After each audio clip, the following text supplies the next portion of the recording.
이런 일을 처음 보게 됩니다. 한 프로그램의 문자 투표 수가 700만 건을 돌파하며 집계 서버의 다운으로 결과 발표를 하지 못하는 상황이 생겼습니다. 이전에 가장 많은 문자 투표 수를 기록했던 슈퍼스타 K3의 결승전이 170만 건이었던 것에 비하면 엄청난 수치가 아닐 수가 없습니다. 거기에 35.7%라는 엄청난 시청률까지. 과거에 비해 시청률이 높게 나오기 힘든 환경이라는 것을 생각해보면 전무후무한 예능이라 할 수 있겠죠. 오늘 이 시간에는 많은 사람들의 관심을 받으며 마무리가 된 미스터트롯의 높은 시청률이 어떤 의미를 가지고 있는지 관련된 이야기를 해볼까 합니다.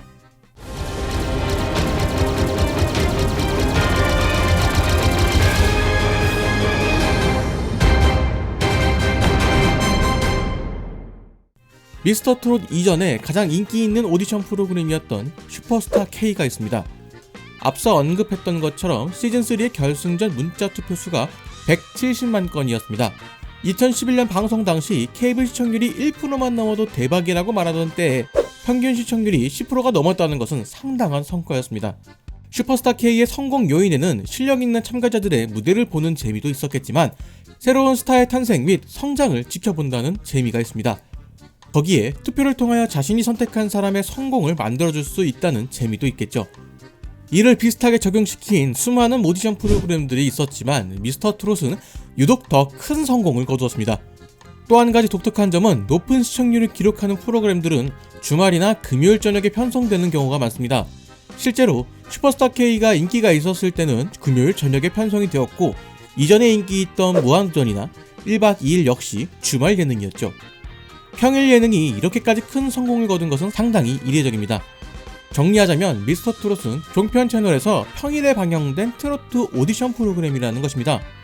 이런 대부분의 요소들이 비주류에 속하는 것들이라 할 수 있겠죠. 그렇기에 미스터트롯의 성공은 더욱 의미가 있는 것이라고 생각합니다. 프로그램의 성공에 저는 크게 세 가지 이유를 이야기하고 싶습니다. 가장 먼저 현 상황에 대한 이야기입니다. 현재 코로나 바이러스로 인하여 많은 사람들이 심리적 불안, 우울감을 겪고 있습니다. 이런 시기에는 사람들을 즐겁게 해주는 컨텐츠가 인기를 끈다는 것입니다.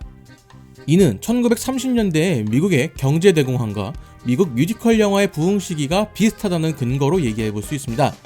당시 미국 사람들은 침체된 경제 때문에 어두운 사회적 분위기가 형성되었고 이를 극복하기 위하여 춤과 노래로 기분을 즐겁게 해주는 뮤지컬 영화를 찾기 시작했습니다. 이후 미국에서는 뮤지컬 영화의 부흥기가 찾아왔고 40년대부터 60년대 말까지 뮤지컬 영화의 제작이 활발하게 이루어졌습니다. 그리고 이런 사례를 현재의 대한민국에 대입해볼 수 있다는 것이죠. 신나는 노래와 춤으로 즐거움을 얻고 한이 서린 정통 트로트에는 위로를 받을 수 있다는 것입니다. 두 번째로 트로트 열풍입니다. 미스터트롯을 시작으로 놀면 뭐하니의 유산슬로 이어지는 트로트 열풍이 불면서 여러 트로트 관련 프로그램들이 제작되기 시작했습니다. 한편으로는 너무 양산이 되어서 문제라는 생각이 들기도 합니다. 그리고 그 원조격이라 할 수 있는 내일은 트롯 시리즈의 새로운 시즌은 사람들에게 관심을 받기에 충분했습니다. 미스트롯을 통해서 이미 봐왔지만 지금껏 보지 못했던 트로트의 새로운 모습을 볼 수 있는 기회가 되는 것이죠. 아이돌 가수들과 같이 안무가 곁들여져 있는 댄스 트롯부터 정통 트롯까지 다양한 트로트의 세계를 볼 수 있다는 것은 트로트를 사랑하는 사람들에게 관심을 받기에 충분할 것입니다. 마지막으로 중장년층을 위한 컨텐츠 수요입니다. 저는 이 부분이 가장 중요하다고 생각하고 이 영상을 만들게 된 가장 큰 이유이기도 합니다. 미스트롯 이후 여러 방송국에서 트롯 관련 프로그램들을 만들기 시작했습니다. 이는 앞서 이야기한 것처럼 트롯이 사람들에게 열풍을 일으키고 있다는 모습으로 볼 수도 있을 것입니다. 하지만 저는 조금 다르게 생각합니다. 모든 세대들에게는 각 세대들이 좋아하는 노래들이 있습니다. 중장년층에게는 트로트가 주류 문화가 될 것입니다. 하지만 이를 즐기거나 표출할 창구가 없던 것이죠. 이전에 중장년층이 즐길 수 있는 가요 프로그램은 KBS 가요무대 밖에 없었을 것입니다. 그나마 존재하던 콘서트 7080도 폐지가 되었죠. 공중파를 제외하면 OBS에서 진행되는 스타 가요쇼 및 전문 방송국인 아이넷TV나 실버TV를 제외하면 관련 콘텐츠의 소비가 어려웠습니다. 지역 행사가 아니라면 트롯 가수의 무대를 볼 수 있는 창구 자체가 거의 없었던 것이죠. 그러한 욕구를 미스트롯이 방출시킨 것이라고 생각을 합니다. 미스트롯으로 인해 트롯의 소비 욕구가 많다는 것을 알게 된 것이죠. 즉, 갑자기 수요가 많아진 것이 아니라 이전부터 수요는 있었지만 공급이 부족했다는 것이 저의 생각입니다. 조금 더 정확히 말하면 공급도 충분했을 것입니다. 하지만 그 두 사이를 연결해줄 플랫폼이 없었던 것이죠. 대중들에게 알려져 있지는 않았지만 젊은 세대의 트롯 가수들은 이미 다수 존재하고 있었습니다. 내일은 트롯 시리즈를 통해서 젊은 트롯 가수들이 다수 소개되었고, 이는 1020 세대가 아이돌에 열광하는 것과 같은 반향을 일으킨 것이라고 생각합니다. 내일은 트롯 시리즈가 무언가를 새롭게 만든 것이 아니라 기존에 없었던 하나의 창구 역할을 했다는 것이 저의 생각입니다.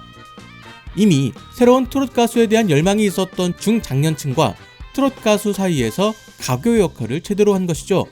내일은 트롯 시리즈가 물꼬를 터준 것입니다. 현재 대부분의 방송 콘텐츠가 콘텐츠 소비에 적극적인 젊은 세대를 위한 콘텐츠를 주로 생산해왔습니다.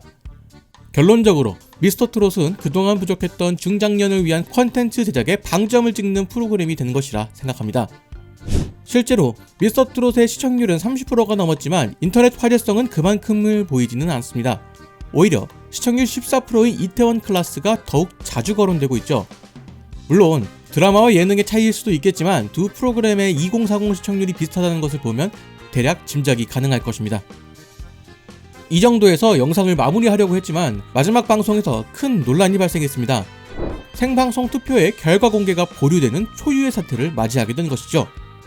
이와 관련해서 저는 제작진이 올바른 대처를 했다고 생각합니다. 미스터트롯의 결승전 문자 투표 방식은 이렇습니다. 한 명의 시청자가 한 명의 참가자에게 한 표를 행사하는 것입니다. 중복 투표는 불가능하고 다중 투표는 가능한 것이죠. 그렇기에 한 명의 시청자가 최종 7인에게 모두 한 표씩 투표가 가능하다는 것입니다. 물론 그렇다 하더라도 700만 건은 상당히 많은 수치일 것입니다. 거기에 기존 문자 투표는 1020 세대가 적극적이었기 때문에 프로그램의 주 시청층을 고려했을 때 투표수가 아주 많을 것이라고 생각하지 못했을 수도 있습니다. 하지만 최근 중장년층도 카카오톡 및 스마트폰이 보편적으로 보급되어서 이러한 투표에도 적극적으로 나설 수 있게 되는 것을 간과했다고 생각합니다. 그리고 그 결과 700만이 넘는 투표수를 기록한 것이죠. 결과적으로 이러한 사태를 예측하지 못한 제작진의 잘못이 있겠지만 이미 벌어진 일을 어떻게 하겠습니까? 결국 제작진은 정확한 집계를 위해서 발표를 보류했고 당시 상황에서는 옳은 선택이었다고 생각합니다. 그들이 의도한 결과와는 다른 결과가 나왔고 그것을 예상치 못한 본인들의 과오를 인정하는 자세를 보이며 더 정확한 결과를 발표하겠다고 이야기한 것이죠. 어차피 논란은 불가피한 상황에서 최대한 논란을 줄이는 방법이지 않았을까 생각합니다. 지금까지 미스터트롯의 성공이 가지는 의미에 대한 이야기를 해봤습니다. 가장 중요한 것은 현재 제작되는 많은 컨텐츠들이 젊은 세대에 초점을 맞추고 있다는 겁니다. 저도 유튜브를 하면서 더 자세히 알게 되었습니다. 미디어 컨텐츠는 단순히 젊은 세대들만의 유산이 아닌 전 세대가 즐기는 하나의 취미, 일상이 되었다는 것이죠. 오늘의 이야기는 여기까지입니다. 앞으로도 문화와 관련된 저의 생각을 자주 이야기해보려고 합니다. 많은 기대를 부탁드리며 저는 다음 영상으로 돌아오도록 하겠습니다.